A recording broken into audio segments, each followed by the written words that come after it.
দুটো প্যানের ম্যাজিক আমরা তুলে ধরবো আপনার চোখের সামনে। দুটো খালি প্যান নিয়ে আসো মঞ্চে প্লিজ।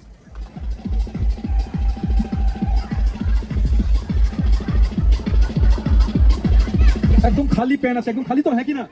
একদম টোটালি খালি।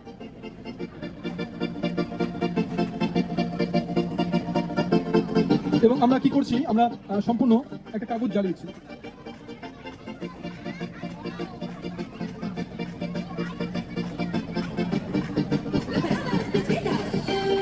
আমরা দেখতে পেলাম যে একটা কাগজ পুড়ে ছাই হয়ে গেল, এবং এই ছাই দেখে আমার বিশ্বকবি রবীন্দ্রনাথ ঠাকুরের একটা কবিতার কথা মনে পড়ে গেল। তিনি বলেছিলেন, যেখানে দেখিবে ছাই উড়াইয়া দেখো তাই, পাইলেও পাইতে পারো অমূল্য রতন।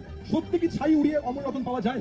যায় কি যায় না, আমরা সেই বিতর্কে যাবো না। যেহেতু বিশ্বকবি রবীন্দ্রনাথ ঠাকুর বলে গেছেন, তার সম্মানার্থে আমরা ছাই থেকে কিছু সৃষ্টি করার চেষ্টা করবো। লক্ষ্য করুন, রেডি, 1 2 3 বলার সঙ্গে